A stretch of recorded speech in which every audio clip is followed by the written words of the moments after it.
Bareilly police की गिरफ्त में खड़े यह सभी आरोपी उसे गैंग के हैं जिसने फिल्मी अंदाज में एक युवक को अगवा करने के मामले को बांदा में अंजाम दिया। युवक को अगवा कर 400 किलोमीटर दूर बरेली के गांव में बंधक बनाकर रखा।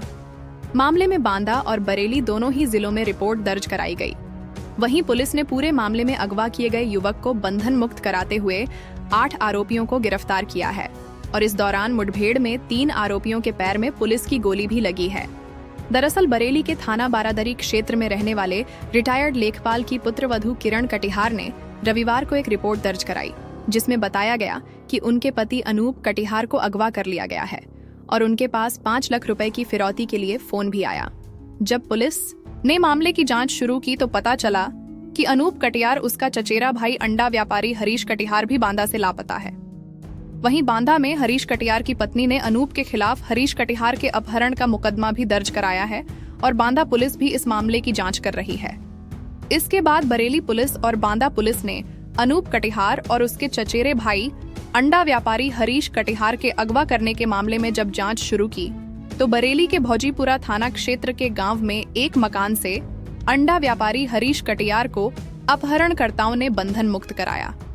वहीं पुलिस पहले जहां हरीश कटिहार और अनूप कटिहार दोनों ही के अगवा होने का मामला मान रही थी, लेकिन जब गिरफ्तार आरोपियों से पूछताछ की गई तो पता चला कि रिटायर्ड लेखपाल के बेटे अनूप कटिहार ने अपने चचेरे भाई अंडा व्यापारी हरीश कटिहार को अपनी गैंग के साथ मिलकर बांदा से अगवा किया और फिर हथियारों के बल पर बरेली के गांव में बंधक बनाकर रख लिया। वहीं किसी को शक ना हो इसलिए हरीश कटिहार की पत्नी से 15 लाख रुपए मांगे और अपनी ही पत्नी से 5 लाख की फिरौती मांग ली। जल्द फिरौती न मिलने पर हत्या करने की भी धमकी दी थी। अनूप कटिहार ने अपने चचेरे भाई हरीश कटिहार को अगवा कर खुद भी अगवा होने का नाटक रचा ताकि अगर किसी तरह से यह बात खुल भी जाए तो किसी को यह शक ना हो कैसे पूरे मामले के पीछे वह खुद शामिल है। लेकिन बरेली पुलिस की जांच के आगे उसका पूरा का पूरा प्लान धरा रह गया। वहीं हरीश कटिहार को जब पुलिस ने बंधन मुक्त कराया तो उसने बताया कि इसे जब भी प्यास लगती तो आरोपी उसे पीने की जगह शराब देते थे ताकि वह हर वक्त नशे में रहे और शोर शराबा ना कर पाए। इसके बाद भी आरोपी उसको एक बक्से में भी बंद करके रखते थे। हालांकि पुलिस ने अनूप कटिहार समेत 8 लोगों को गिरफ्तार किया जिसमें एक महिला भी शामिल है। पुलिस ने सभी को जेल भेज दिया है। थाना बारादरी पे 19 तारीख को एक एफआईआर पंजीकृत की गई थी जिसमें अनूप कटिहार जो गणेशपुरम का रहने वाला है, इसकी पत्नी के द्वारा इनके अपहरण और उसमें फिरौती मांगे जाने के संबंध में एक एप्लीकेशन दी गई। पुलिस के द्वारा तत्काल एफआईआर पंजीकृत की गई। SP city, SP north, CO Baheri, CO highway, CO third के निर्देशन में एक टीम का गठन किया गया। कल रात्रि में इन लोगों के द्वारा 8 लोगों को गिरफ्तार किया गया है और एक व्यक्ति हरीश कटिहार जिनको बंधक बनाया गया था इनको बरामद किया गया है। विस्तृत पूछताछ में ये बातें प्रकाश में आई है कि अनूप कटिहार नाम का आदमी जिसके अपहरण के संबंध में थाना बारादरी पे एफआईआर पंजीकृत हुई थी, इसने बहुत शातिर तरीके से अपना एक गैंग संगठित करते हुए अपने ही रिश्तेदार, अपने ही गांव के चचेरे भाई हरीश कटिहार जो कि बांदा में अंडे का बिजनेस करते हैं, बांदा जाके इनका अपहरण किया। अपहरण करके इनको जनपद बरेली में लेके आए। थाना भोजीपुरा अंतर्गत मियाँपुर गांव में इनको बंधक बना के रखा गया। इस दौरान इनको ये एहसास कराया गया कि अनूप कटिहार खुद भी अपहृत है, जबकि अनूप कटिहार इस पूरी साजिश में शामिल था। हरीश कटिहार को कल बरामद होने तक यही आभास था कि इन दोनों का अपहरण हुआ है, अनूप कटिहार और हरीश कटिहार का, जबकि अनूप कटिहार ने ये अपने पूरे 7 लोगों के जो और लोग गिरफ्तार हुए हैं उनके गैंग के साथ मिलकर इस अपहरण की घटना को जनपद बांदा में अंजाम दिया था। जनपद बांदा में भी अनूप कटिहार के विरुद्ध एक एफआईआर दर्ज की गई है हरीश कटिहार के अपहरण के संबंध में। इन लोगों के द्वारा 15 लाख की फिरौती हरीश कटिहार की पत्नी जो है उनको कॉल करके मांगी गई थी और इसी प्रकार अनूप कटिहार की पत्नी, खुद की पत्नी को भी अपने साथी अंकित के माध्यम से इसने 5 लाख की फिरौती की कॉल कराई थी। जब इनसे डिटेल में पूछताछ की गई है तो ये पता चला है कि ये 8 + 3 टोटल 11 लोगों का गैंग है जो लगभग 3-4 महीने से इस तरह की घटनाओं की प्लानिंग कर रहा था कि किसी ऐसे व्यक्ति को उठाएं जिसको उठाने से उनको बड़ी अमाउंट में पैसा मिल सके। उसके साथ साथ इन्होंने पहले भी हरीश कटिहार का अपहरण करने की कोशिश की थी लगभग 1 महीने पहले हरदोई जाके, जब ये दोनों लोग गांव गए हुए थे, लेकिन एक ढाबे पे आने के लिए इनके द्वारा मना करने पे वो कोशिश उनकी सफल नहीं हो पाई। जनपद में भी 2 प्रकरणों का पता चला है पूछताछ में जिनमें इनके द्वारा अपहरण करने का प्रयास किया गया, लेकिन एक जगह सीसीटीवी कैमरे की वजह से और दूसरी जगह भीड़भाड़ होने की वजह से ये अपने प्रयास में सफल नहीं हो पाए। हरीश कटियार का अपहरण करके इनके द्वारा बीबीपुर गांव में रखा गया, वहां पे इनको टॉर्चर किया गया। एक पुलिस के द्वारा एक बक्सा भी बरामद किया गया है जिसमें टॉर्चर करने के लिए इनको रखा गया था। उसके साथ साथ इनको पानी नहीं दिया गया और ताकि ये नशे में रहे और शोर ना मचा सके या कोई ऐसी हरकत ना कर सके जिससे बच के भाग सके, तो इसलिए इनको शराब अत्यधिक अमाउंट में पिलाई गई। मौके से शराब की बोतलें भी पुलिस के द्वारा बरामद की गई हैं। टोटल 8 अपराधी गिरफ्तार किए गए हैं, जिसमें जो रखवाली करने वाले लोग हैं वो भी शामिल हैं, जो इस पूरे गैंग में जनपद बांदा जाके इस घटना को जिनके द्वारा किया गया है वो भी शामिल है, और मुख्य साजिशकर्ता अनूप कटियार और इसका साथी अंकित कटियार, ये दोनों भी शामिल हैं। जब इनसे ये बातचीत की गई, पूछा गया कि ये क्या करने वाले थे, तो इनका प्लान ये था कि फिरौती की अमाउंट अगर इनको नहीं मिलती तो ये इनकी हत्या करके और उसके बाद बॉडी को डिस्पोज ऑफ करने के लिए इनके द्वारा रेकी की गई थी बहेड़ी क्षेत्र में और उत्तराखंड के कुछ एरिया में, जहाँ पे बॉडी को डिस्पोज ऑफ कर सकते थे। ये पूरी प्लानिंग इनके द्वारा बताई गई है। पूरी टीम के द्वारा तत्परता से कार्रवाई करते हुए इस गिरोह का पर्दाफाश किया गया है। इनके विरुद्ध बहुत कठोर कार्रवाई सुनिश्चित की जाएगी। अभी 3 अपराधी इसमें फरार हैं, जिनके लिए हमारी 2 टीमें लगातार दबिश में हैं। इस पूरे खुलासे के लिए पूरी टीम को और साथ साथ में सर्विलांस टीम को, जिनका बहुत महत्वपूर्ण रोल इसमें रहा, 25,000 रुपये का पुरस्कार मेरे द्वारा घोषित किया गया है। इसके साथ साथ आईजी सर और एडीजी सर से भी पुरस्कार की धनराशि बढ़ाने के लिए मेरे द्वारा अनुरोध पत्र प्रेषित किया जा रहा है। उसमें जो भी अपडेट होगा उसको बताएंगे।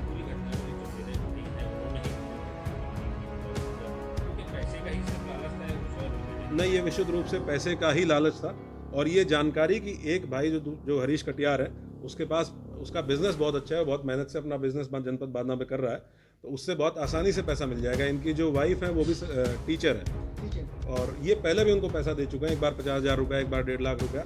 घर पे भी जितने प्रकार की मदद हो सकती थी वो मदद ये करते रहे हैं उसकी। तो इसको ये था कि अगर इनको उठा लेंगे तो अच्छा खासा पैसा 15 लाख की अमाउंट उसको आराम से मिल जाएगी।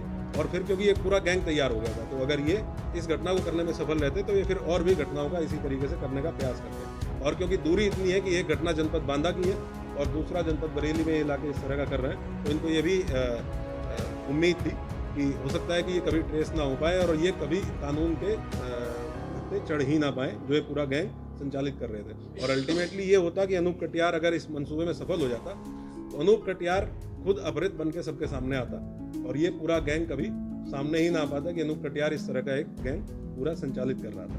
सर, बांदा से लेके बरेली तक इनको लेके आए, कहीं कोई ऐसी चेकिंग इनको कुछ ऐसा नहीं करना, ये बता सके आवाज? ये इनसे पूछताछ की गई है कि कहीं भी इनको टोल इन्होंने पास किए हैं, तो जिन टोल से ये पास हुए हैं उन टोल पे हम लोगों ने फुटेज निकलवाई है, जिसमें हमें बहुत इंपॉर्टेंट सीसीटीवी एविडेंस मिले। यहाँ आने के बाद इन्होंने बताया कि इन्होंने जो मेन मुख्य रास्ते हैं उनको अवॉइड किया और जो गांव के छोटे छोटे रास्ते हैं, क्योंकि इनको ये था कि अंधेरा होने तक इनको घुमाना है, जब अंधेरा हो जाएगा तब गांव में लेके जाएंगे ताकि कोई देख ना सके। तो अंधेरा होने तक इसको छोटे छोटे गांव की पगडंडियों पे रास्तों पे घुमाया है, शराब पिलाई है और उसके बाद बीच बीच में चेंज भी करते रहते थे। गाड़ी में जो गाड़ी चलाने वाला कौन है, साइड में बैठने वाला कौन है, तमंचा लगा के बैठने वाला कौन है, ये भूमिका ये लोग चेंज करते रहते थे। पूरा नाटकीय मोड पूरे ट्रेवल के दौरान गाड़ी में दिया गया ताकि हरीश कटियार को ये भरोसा रहे कि अनूप कटियार उसके साथ अपहृत है और घटना करने वाला नहीं। पुरानी क्रिमिनल हिस्ट्री अब तक कोई नहीं निकली है। ये सब अलग अलग काम करने वाले लोग हैं। एक व्यक्ति है राजमिस्त्री है, जिसको इसलिए रखा गया था ताकि क्योंकि वो मकान बनाता है, मरम्मत करता है, तो उसको ये आइडिया होगा कि गांव देहात में कहाँ ऐसे मकान हैं जो सुनसान एरिया में है और जहाँ अपहृत व्यक्ति को बहुत आसानी से बिना किसी डिस्टर्बेंस के रखा जा सकता है। उसको इस चीज़ के लिए रिक्रूट किया गया था। कुछ लोग हैं जो गाड़ी किराए पर चलाते हैं, जो इको गाड़ी मारुति इको बरामद हुई है, उनको रिक्रूट किया था कि वो लंबे दूरी की गाड़ी, लंबे दूरी तक गाड़ी आराम से चला लेंगे। तो हर एक का अलग अलग रोल था। जो अंकित कटियार है उसकी मुख्य भूमिका थी कि जो अपहृत व्यक्ति है उसको सुरक्षित रखने की। अंकित के परिवार की जिम्मेदारी थी कि उसको खाना भोजन उसका पहुंचाते रहे और इनके अंदर ये दहशत बैठाने की कि पैसा किसी भी तरीके से पैसा दे। ज़्यादा क्वेश्चन नहीं करना, काम नहीं लेना, ठीक है? अरे जी बताइए क्या हुआ था पूरा मामला? पूरा सर यही हुआ था कि ये बांदा गए हुए थे और उन्होंने बताया कि मेरे दोस्त जा रहे हैं चित्रकूट घूमने के लिए, तो तुम चलोगे? मैंने कहा मेरे पास टाइम नहीं है, मेरी गाड़ी आ रही है अंडे की, तो इस वजह से मैं नहीं जा सकता हूँ। तो बोला मैं भी नहीं जाऊँगा। तो इनके दोस्त चले गए, ये यहीं रुक गए। अगले दिन नेक्स्ट डे जो है इनका फ़ोन आया, इनके पास फ़ोन आया कि दोस्त वापस आ रहे हैं। तो हमने कहा एक दिन में कैसे घूम सकते हैं? चित्रकूट मंदिर की जगह है, परिक्रमा कर लगनी वहाँ पे लगाई जाती है। तो चलो हमने कहा हो सकता है नहीं प्रॉब्लम, हम नहीं ये लोग वापस आ रहे हैं। तो बोले हमसे पूछा कितनी दूर है, तो हमने कहा बांदा से चित्रकूट 70 किलोमीटर है। तो बोले 1 घंटा तो इतना टाइम लग जाएगा। हमने अगर एक्सप्रेस वे से आएंगे तो 1 घंटा से एटलीस्ट लग ही जाएगा, और साइड वे से अगर आएंगे तो 2-2.5 घंटा लगेगा।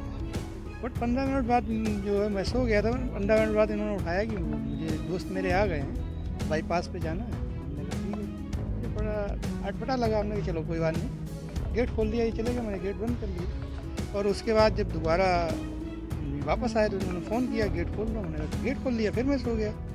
उसके बाद जो है जब हम सो गए तो इन्होंने गेट दोबारा खोल के पूरी टीम अंदर आ गई, और उसके ऊपर बाद मेरे कंबल डाल दिया, और कंबल डालने के बाद तमंचा लगा दिया, और वहाँ से किस तरीके से तुम्हें रखते थे?